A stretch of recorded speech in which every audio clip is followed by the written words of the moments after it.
ஆத்ம நண்பர்கள் அனைவருக்கும் அன்பான வணக்கம். நம்முடைய ஆத்ம ஞான மையம் யூடியூப் சேனல்ல தொடர்ந்து நம்ம ஆடி மாதத்தினுடைய சிறப்பு பதிவுகளை பார்த்துட்டு இருக்கிறோம். இன்னைக்கு பார்க்க போறது ஆடி மாதத்துல வரக்கூடிய நாக சதுர்த்தி, கருட பஞ்சமி அப்படிங்கிற இந்த 2 நாளையும் எப்படி கொண்டாடுறது, இந்த நாளுக்கான சிறப்புகள் என்ன அப்படிங்கிறத பார்த்துடலாமாங்க.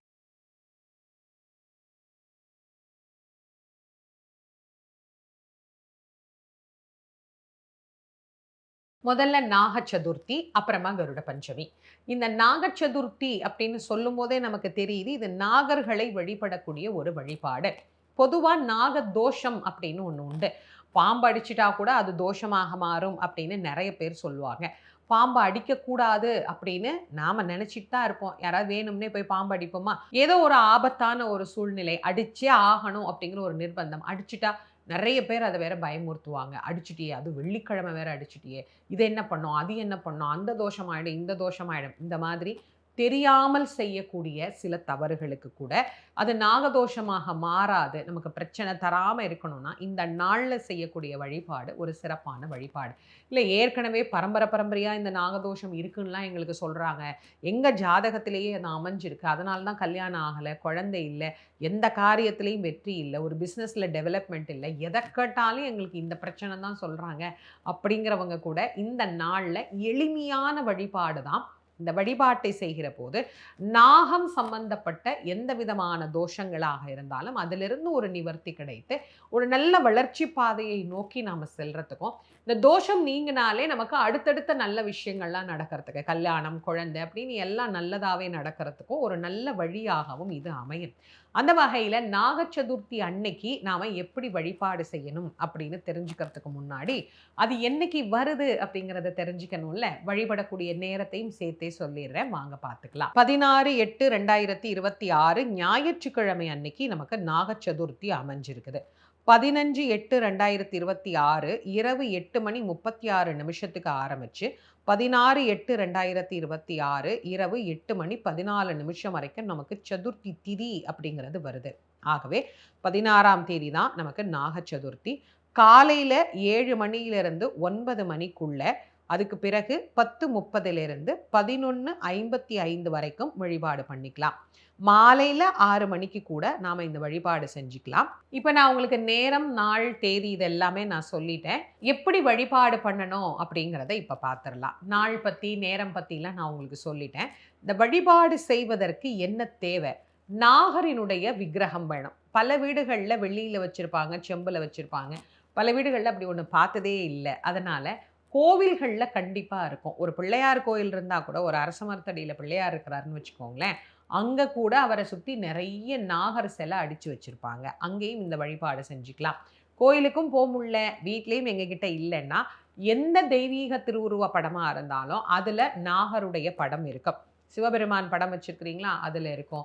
அம்பாளுடைய படம் இருந்தாலும் இருக்கும். இல்ல நீங்க மாரியம்மன் வச்சிருந்தா கூட, கருமாரியம்மன் வச்சிருந்தா கூட நாகக்குடையில இருக்கும். பெருமாள் இருந்தா கூட ஆதிசேஷனாக நாகன் இருப்பார்.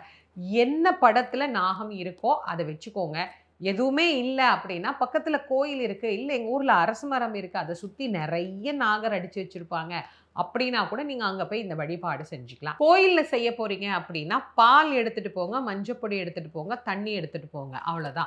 முதல்ல தண்ணி ஊத்திட்டு, அதுக்கப்புறமா பாலு, அதுக்கப்புறமா மஞ்சப்பொடி போட்டு, திரும்ப தண்ணி ஊத்தி அபிஷேகம் பண்ணிட்டு, எளிமையான ஏதாவது சில பொருட்கள நைவேத்தியம் பண்ணலாம். அங்க வர்றவங்களுக்கு கூட நாம குடுக்கலாம். கருப்பு உளுந்து, கொள்ளு சுண்டல் இந்த மாதிரி சில விஷயங்கள் கூட நீங்க நைவேத்தியம் பண்ணிட்டு சிலருக்கு குடுக்கலாம். இல்ல பால் காய்ச்சி எடுத்துட்டு போயி, அதுல வெல்லம் போட்டோ, தேன் கலந்தோ அது கூட நீங்க அங்க வர்றவங்களுக்கு குடுக்கலாம். இது நீங்க கோயில்ல போய் பண்ணீங்கன்னா இந்த முறை. பக்கத்துலமா எங்களுக்கு புற்றுக்கோயிலே இருக்கு. அங்க பால் ஊத்துற வழக்கம் இருக்கு அப்படிங்கிறவங்க, வாய்ப்பு இருந்ததுன்னா அந்த புற்றுக்கோயில்ல போயும் நீங்க இந்த வழிபாடு செஞ்சுக்கலாம். இதெல்லாம் கோயில்ல செய்யக்கூடிய வழிபாடு. இல்லம்மா எங்களால கோயிலுக்கு முடியாது அப்படின்னா, வீட்ல எளிமையா இந்த வழிபாடு செஞ்சுக்கோங்க. நாகருடைய சிலை இருக்கு அப்படின்னா, அத வச்சு அதுக்கு பால், மஞ்சள் அபிஷேகம் எல்லாம் பண்ணிட்டு, அந்த பால கொண்டு போயி ஒரு மரத்தடியில மண்ணுல ஊத்துறதுக்கு வாய்ப்பு இருந்ததுன்னா, அத ஊத்துங்க.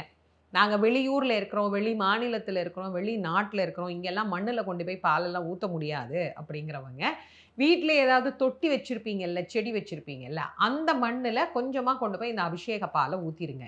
எதனால அப்படின்னா, இந்த பூ உலகுக்கு கீழே தான் நாக உலகம் அப்படிங்கிறது இருக்கு.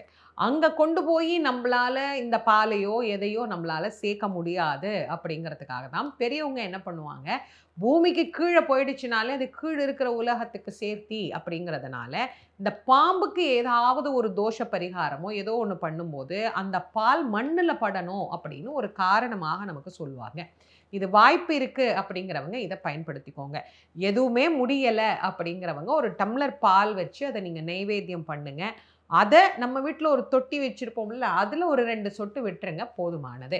இந்த மாதிரி எளிமையான முறையில நாக சதுர்த்தி அன்னைக்கு நாம வழிபாடு செஞ்சுக்கலாம். இல்ல அத விட இன்னும் சிறப்பா நான் உங்களுக்கு ஒரு விஷயம் சொல்லணும்னா, இறைவனுக்கு நாகாபரணங்கள் சூழ்ந்திருக்கிற தெய்வம் எதுவாக இருந்தாலும், அந்த தெய்வத்துக்கு ஒரு 1/2 லிட்டர் பால வாங்கி குடுத்து, அந்த அன்னைக்கு அபிஷேகம் பண்ணிக்கிட்டீங்கனாலே, அதுவே ரொம்ப ரொம்ப சிறப்பானது.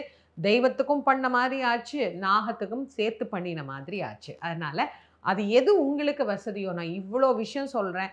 உங்களுக்கு இதுல எது சௌகரியமோ அத நீங்க செஞ்சுக்கோங்க. இந்த நாக சதுர்த்தி அன்னைக்கு கண்டிப்பா பட்னி விரதம் இருக்கணுமா? அப்படின்னு சில பேர் கேட்கிறீங்க. அது உங்களுடைய சௌகரியம். உங்களுக்கு இருக்கணும்னு தோணுச்சுன்னா விரதமா இருங்க. இல்லன்னா கண்டிப்பா விரதம் இருக்கணும்னு அவசியம் கிடையாது. இது 2 நாள் வழிபாடு. முதல் நாள் நாக சதுர்த்தி பண்ணிட்டோமா, அடுத்த நாள் கருட பஞ்சமி. இந்த கருட பஞ்சமிக்கு என்ன சிறப்பு அப்படின்னா, கருட பஞ்சமி அன்னைக்கு நாம வழிபாடு பண்ணினா நமக்கு மட்டும் இல்லைங்க, நம்முடைய தாயார், சகோதரன், சகோதரி, உற்றார் உறவுன்னு எல்லாருக்குமே நல்லது கிடைக்கக்கூடிய ஒரு நாள். ஏன்னா, இதற்கு ஒரு பெரிய கதை உண்டு, வரலாறு உண்டு. நான் இதுக்கு முன்னாடி பதிவுகள்ல அதனுடைய வரலாறு, கதை எல்லாமே சொல்லியிருக்கேன். நாக சதுர்த்தி, கருட பஞ்சமி ஏன் வந்தது? இந்த நாளுக்கு என்ன சிறப்பு? இதற்கான வரலாற்று காரணம் என்ன? அப்படிங்கிறதெல்லாம் நீங்க தெரிஞ்சுக்கணும்னா, என்னுடைய பழைய பதிவுகள்ல போய் பாருங்க. கண்டிப்பா அந்த கதைகள் சுவாரஸ்யமா இருக்கும். நீங்க தெரிஞ்சுக்கலாம். நாகனுக்கும், கருடனுக்கும் என்ன சண்டை? ஏன் 2 பேரும் இந்த நாள்ல சண்டை போட்டாங்க? ஏன் அப்புறம் சேர்ந்தாங்க? இது எல்லாமே அந்த கதைகள்ல நான் சொல்லியிருக்கேன். இப்ப அத சொல்றதுக்கான நேரம் இல்ல. இப்ப கதையெல்லாம் சொன்னா நெறைய பேர் எல்லாத்தையும் ஸ்கிப் பண்ணிட்டு, எப்ப நேரம் சொல்றாங்க? என்ன வழிபாடு சொல்றாங்க? அத மட்டும் கேட்டா போதுங்கிற நிலைமைக்கு இன்னைக்கு பல பேர் மனநிலைமை மாறி போச்சு. அதனால தான் நான் வழிபாடுகளையே ரொம்ப சுருக்கி சொல்றேன். இப்ப இந்த கருட பஞ்சமி அன்னைக்கு நாம வழிபடுவது அப்படிங்கிறது கருடனை தான். கருடன் அமிர்த கலசத்தை கையில் ஏந்தி இருக்கிற ஒரு கடவுள். பெருமாளுக்கு வாகனமாக இருக்கக்கூடியவர். பெருமாளுக்கு எதிரில் அவர் ஏன் இருக்கிறார்? பெருமாளை பார்த்து பார்த்து பார்த்து பார்த்து எல்லாரும் வைக்கிற கண்ணெல்லாம் போக்கி பெருமாளை எப்போதும் சௌக்கியமா வச்சுக்கணும், எப்போதும் தன் மேல சுமக்கணும் அப்படின்ற பெரும் வரம் பெற்றவர் கருடாழ்வார். அதனால்தான் கருடாழ்வாரை நாம வணங்கினா இந்த பில்லி, சூனியம், ஏவல், செய்வன இந்த மாதிரி எல்லாம் இருக்குல்ல, அதெல்லாம் தலை தெறிச்சு ஓடிரும் கருடனுடைய பார்வைப்பட்ட. அதே மாதிரி இன்னொரு விஷயம் இருக்கு. நீக்கவே முடியாதுங்கிற வியாதிகள் கூட கருடனை வழிபாடு பண்ணினா நீங்கும். ஏன்னா அவர் கையில அமிர்த கலசம் வச்சிருப்பார். அதுவும் இந்த நாக சதுர்த்தி, கருட பஞ்சமி கதையோட தொடர்புடைய ஒன்றுதான். அந்த அமிர்த கலசத்தை அவர் ஏன் வச்சிருக்கிறார் அப்படிங்கிறதும். அதனால மிக கடுமையான வியாதிகள் கூட நீங்கக்கூடிய ஒரு நல்ல சிறப்பான நாள் தான் இந்த கருட பஞ்சமி. கருடனுடைய படம் வீட்டில் இருக்கு அப்படின்னா நல்ல வாசனை மலர், துளசி எல்லாம் போட்டுக்கோங்க. அவருக்கு பால் சம்பந்தப்பட்ட ஒரு இனிப்பு ஏதாவது ஒரு நைவேத்தியம் வைக்கணும். பால் கொழுக்கட்டை இந்த நாள் செஞ்சு வைக்கிறது ரொம்ப விசேஷமானது. அது செய்ய முடியல அப்படிங்கிறவங்க பால் பாயாசமாவது வச்சு நீங்க வழிபாடு செஞ்சுக்கலாம். வீட்டில் நீங்க வச்சு வழிபாடு பண்ற போது கருடனுடைய திருவுருவ படம் இல்லைன்னா என்ன பண்றதுன்னா, கௌரி மாதாவை நாம இந்த நாள்ல வழிபாடு பண்ணலாம். ஏன்னா கௌரியை வழிபட்டு தான் கருடனுடைய தாயார் நலன் பெற்றார் அப்படிங்கிற இந்த வரலாறோடு சேர்த்து உடையது அம்பிகையினுடைய வரலாறுமே. அதனால கௌரி, அம்பிகை எந்த உருவத்துல நீங்க வச்சாலும் அந்த அம்பிகையினுடைய திருவுருவ படம் இருக்குன்னா அதை வச்சு நீங்க வழிபாடு பண்ணிக்கலாம். இந்த நாள்ல திருஷ்டியெல்லாம் நீங்கிறதுக்கு ஒரு எளிமையான விஷயம் பெரியவங்க சொல்லியிருக்கிறாங்க. வாய்ப்பு இருந்ததுன்னா அது செஞ்சுக்கோங்க. ஒரு சிகப்பு கயிறு எடுத்துக்கோங்க. அதுல 10 முடிச்சு போட்டுக்கிட்டு அம்பாளினுடைய திருவுருவ படத்துக்கு அம்பாளுக்கு வலது பக்கம் வைக்கணும். நான் தெளிவா சொல்றேன், உங்களுக்கு வலது பக்கம் அல்ல, அம்பாளுடைய வலது கை பக்கத்துல அந்த ரக்ஷ கயிறு அப்படின்னு வச்சுக்கோங்களேன். அந்த சிகப்பு கயிறு அது ஒரு ரக்ஷை கயிறாக அதை வச்சுட்டு இந்த பூஜையெல்லாம் நம்ம பண்ணணும். கருடனுக்கு நாம என்னென்ன மந்திரங்கள் சொல்லி அர்ச்சனை பண்ணலாம்? உங்களுக்கு தெரிஞ்சா சொல்லுங்க. தெரியலைன்னா விஷ்ணு சகஸ்ரநாமம் தெரியுதா? படிங்க. கருடனுக்குரிய மந்திரங்கள் கூட நான் கீழே டிஸ்கிரிப்ஷன்ல கொடுக்குறேன். அதை போய் பாருங்க. நம்ம நெய்வேத்தியம் வச்சிருக்கிறோம்ல, அதெல்லாம் வச்சு விஷ்ணு சகஸ்ரநாம பாராயணம் பண்ணிட்டு, கருடனை வழிபாடு பண்ணிட்டு, தீப தூப ஆராதனையெல்லாம் காட்டிய பிறகு, அந்த கயரை எடுத்து நாம கையில கட்டிக்கலாம். அது ஒரு ரக்ஷையாக இருக்கும். வெளியில் போகிறவங்களுக்கு, படிக்கிற பிள்ளைகளுக்கு, இந்த திருஷ்டி ரொம்ப இருக்குது அப்படிங்கிறவங்க எல்லாம் இதை பயன்படுத்திக்கலாம். அதே மாதிரி இந்த பில்லி, சூனியம், ஏவல் யாரோ எங்களுக்கு ஏதோ செஞ்சுட்டாங்களா அப்படிங்கிற பயத்தில் இருக்கிறவங்க கூட இந்த கயிறு கட்டிக்கலாம். கௌரியினுடைய, அம்பிகையினுடைய பரிபூரணமான அருளையும் தைரியத்தையும் தரக்கூடியது. கருடாழ்வாரினுடைய விசேஷமான நாளில் இதை பண்ணிக்கிட்டோம்னா ரொம்ப சிறப்பு. வீட்டில் இல்லை, எங்களால் படம் இல்லை, வீட்டில் எதுவும் பண்ண முடியாது அப்படிங்கிறவங்க பெருமாள் கோயிலுக்கு போங்க. பெருமாள் கோயிலில் கருடாழ்வார் சன்னதி இருக்கும். அந்த கருடாழ்வார் சன்னதியில் போய் நீங்கள் வழிபாடு பண்ணுங்கள். நோய் நீங்கணும், எங்களுக்கு இருக்கிற திருஷ்டிகள் நீங்கணும், எங்களுக்கு இருக்கிற பிரச்சனைகள் நீங்கணும் அப்படின்னு வழிபாடு பண்ணிட்டு கோவிலில் அவரை பிரார்த்தனை பண்ணிட்டு வாங்க. அதுவே போதுமானது. கருட பஞ்சமி அன்னைக்கு எப்பமா இந்த வழிபாடு பண்ணணும் அப்படின்னு யோசிக்கிறீங்களா? அதுக்கான நாள் என்ன, நேரம் என்னங்கிறத இப்போ பார்த்துடலாம். கருட பஞ்சமி 17/8/2026 நமக்கு வருது. ஏன்னா 16/8/2026 இரவு 8:15 பஞ்சமி நமக்கு துவங்கிறது. 17/8/2026 இரவு 8:26 வரைக்கும் பஞ்சமி இருக்கு.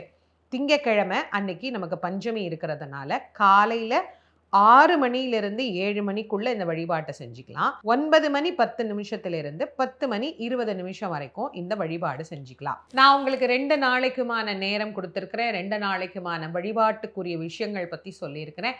எளிமையான வழிபாடு தான். நாகச்சதுர்த்தி அன்னைக்கு 1 டம்ளர் பால் வச்சு நம்முடைய நாகதோஷங்கள் நீங்கணும்னு பிரார்த்தனை. கருட பஞ்சமி அன்னைக்கு எங்கள் குடும்பம் நல்லா இருக்கணும், உற்றார் உறவு, சகோதரர்கள், அம்மா இவங்க எல்லாரும் நல்லா இருக்கணும், நோய் நீங்கணும், பகை நீங்கணும், எங்களுக்குரிய திருஷ்டி நீங்கணும் அப்படின்னு கருடாழ்வாரை பிரார்த்தனை பண்ணிக்கோங்க. கயிறு கட்டிக்கிறதுக்கு வாய்ப்பு இருக்குது அப்படிங்கிறவங்க அன்னை கௌரியாக அம்பாளை பாவனை பண்ணி அம்பாளை வழிபாடு பண்ணி திருஷ்டி கயிறும் கட்டிக்கோங்க. இதில் எது உங்களுக்கு முடியுதோ அதை நீங்கள் செய்யுங்க. இந்த நாளினுடைய சிறப்புகளையும் பெருமைகளையும் மற்றவங்களும் தெரிஞ்சுக்கணும்னு விருப்பப்பட்டீங்கன்னா இந்த பதிவு உங்களுடைய நண்பர்கள், உற்றார் உறவினர்களோட பகிர்ந்து கொள்ளுங்க. நம்முடைய ஆத்மஞானமயம் யூடியூப் சேனலை இதுவரைக்கும் நீங்கள் சப்ஸ்கிரைப் பண்ணலைன்னா கண்டிப்பாக பண்ணிக்கோங்க. மீண்டும் மற்றும் ஒரு சிறப்பான ஆடிப்பதிவில் உங்கள் அனைவரையும் சந்திக்கும் வரை உங்கள் அனைவருக்கும் நன்றியும் வணக்கமும் கூறி விடைபெறுவது திருமுருக வள்ளல் வாரியார் சுவாமிகளின் மாணவி தேசமங்கையர்க்கரசி. நன்றி, வணக்கம்.